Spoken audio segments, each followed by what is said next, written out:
જ્યારે પણ આપણે ખાટા ઢોકળા બનાવીએ ત્યારે આ તો પરફેક્ટ નથી આવતો અથવા તો એકદમ પરફેક્ટ સોફ્ટ નથી થતા અને ફૂલતા નથી. તો તમારે કઈ કઈ વસ્તુનું ધ્યાન રાખવું એ આ વિડીયોમાં હું તમને બતાવીશ. તો વિડીયોને સ્કીપ કર્યા વગર જોજો. તો પહેલાં આપણે બેટર બનાવી લઈએ. બેટર બનાવવા માટે 1 કપ તુવેરની દાળ લેવાની છે, 1 કપ ચણાની દાળ લઈ લેશું, 2 કપ મગની દાળ અને 2 કપ ચોખા લેવાના છે. તો જે દાળ અને ચોખાનું પ્રમાણ છે એ તમારે એકદમ પરફેક્ટ લેવાનું છે. તો આ રીતે બધી જ વસ્તુને આપણે એક બોલની અંદર એકસાથે મિક્સ કરી લઈશું અને એમને પલાળી અને 5થી 6 કલાક માટે રાખી મૂકવાની છે, જેનાથી દાળ અને ચોખા છે એ પરફેક્ટ રીતે પલળી જાય. એક વખત દાળ અને ચોખા પલળી જાય ત્યારબાદ આપણે એને ક્રશ કરી લેવાના છે. તો અહીંયા આપણે એને 5થી 6 કલાક માટે પલાળી અને રાખી દઈએ. 5થી 6 કલાક પછી તમે જોઈ શકો છો દાળ અને ચોખા છે એ એકદમ પરફેક્ટ રીતે પલળી ગયા છે. એમની અંદર જે વધારાનું પાણી હતું એ વધારાનું પાણી આપણે કાઢી લઈશું અને ત્યારબાદ અડધો કપ મેં અહીંયા દહીં લીધેલું છે. દહીં આપણે એડ કરી અને જરૂરિયાત મુજબનું પાણી એડ કરી લઈશું અને એક બેટર તૈયાર કરી લઈએ. તો પાણી આપણે વધારે એડ નહીં કરીએ અને આ રીતનું આપણે થીક બેટર રાખવાનું છે. તો સૌથી પહેલી વાતનું આપણે એ ધ્યાન રાખવાનું છે કે બેટર વધારે પડતું પતલું ના હોવું જોઈએ. હવે એને ઢાંકી અને 5થી 6 કલાક માટે ગરમ જગ્યાએ આથો લાવવા માટે મૂકવાનું છે. તો જ્યારે પણ તમે ખાટા ઢોકળા બનાવો ત્યારે આથો આવવો ખૂબ જ જરૂરી છે. એટલા માટે તમારે એને ગરમ જગ્યા પર જ રાખવાનું છે. મીઠું એડ કરી દઈશું સ્વાદ અનુસાર અને 1 ચમચી મેં અહીંયા હળદર પાવડર એડ કર્યો છે અને 1/4 ટીસ્પૂન હિંગ એડ કરી દઈશું. હવે બધી વસ્તુને પરફેક્ટ રીતે મિક્સ કરી લઈએ. તો અહીંયા હું એકદમ પ્લેન ખાટા ઢોકળા બનાવું છું.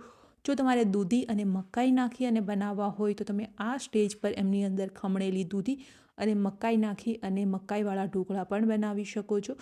જો તમારે દૂધી અને મકાઈવાળા ઢોકળાની રેસીપી જોતી હોય તો કમેન્ટ જરૂરથી કરજો. લીલી મરચી અને આદુની પેસ્ટ એડ કરી દઈએ. જો તમે લસણ ખાતા હોય તો તમે અહીંયા આદુ મરચી અને લસણની પેસ્ટ એડ કરી શકો છો. ખાટા ઢોકળાની અંદર લસણનો ટેસ્ટ ખૂબ જ સરસ આવે છે. જે ટ્રેડિશનલી ખાટા ઢોકળા હોય છે એમની અંદર લસણની ચટણી પણ એડ કરવામાં આવે છે. અહીંયા હું લસણને સ્કીપ કરું છું. હવે તમારે જેટલા પણ ઢોકળા બનાવવા છે એ રીતે તમારે એક ડીશ પૂરતું જે બેટર છે એ સાઈડમાં કાઢી લેવાનું છે અને એમની અંદર 1 ચમચી બેકિંગ સોડા એડ કરી દઈશું, લીંબુનો રસ અને 1 ચમચી જેટલું તેલ એડ કરી દઈએ. તેલ એડ કરવાથી આપણા ઢોકળા એકદમ સરસ સોફ્ટ થશે અને બેકિંગ સોડાથી એકદમ સરસ ફૂલશે. જ્યારે તમે બેકિંગ સોડા એડ કરો ત્યારે બેટરને એક જ ડાયરેક્શનમાં આપણે મિક્સ કરવાનું છે અને વધારે ઓવર મિક્સ પણ નહીં કરીએ. જો વધારે ઓવર મિક્સ કરશો તો તમારા ઢોકળા છે એ એકદમ સોફ્ટ અને સ્પંજી નહીં બને. તો એ વાતનું ખાસ ધ્યાન રાખવાનું છે.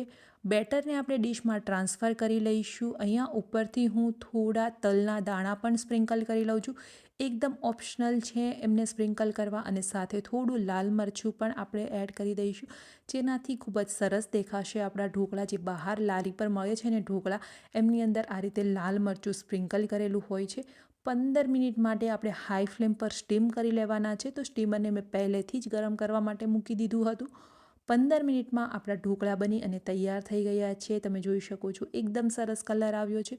ઉપરથી થોડા ફ્રેશ કોરિએન્ડર સ્પ્રિંકલ કરી દઈએ અને થોડા ઠંડા થાય એટલે કટ લગાવી લેવાના છે. તો અહીંયા મેં સ્ક્વેર શેપની અંદર કટ કરી લીધા છે.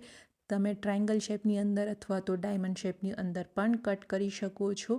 ઢોકળાને થોડા ઠંડા થવા દઈશું જેનાથી પરફેક્ટ કટ લાગી જાય. અહીંયા મેં ઢોકળાને કટ લગાવી દીધા છે અને મીડિયમ સાઇઝના એમને સ્ક્વેર શેપમાં કટ કરી લીધા છે. તમે આ ઢોકળાને લસણની ચટણી સાથે એન્જોય કરી શકો છો અથવા તો ગરમા ગરમ ઢોકળા છે એ સિંગ તેલ સાથે ખાવાની પણ ખૂબ જ મજા આવે છે. અહીંયા જોઈ શકો છો ઢોકળા આપણા બની અને તૈયાર થઈ ગયા છે. એકદમ સોફ્ટ અને સ્પંજી ઢોકળા બન્યા છે.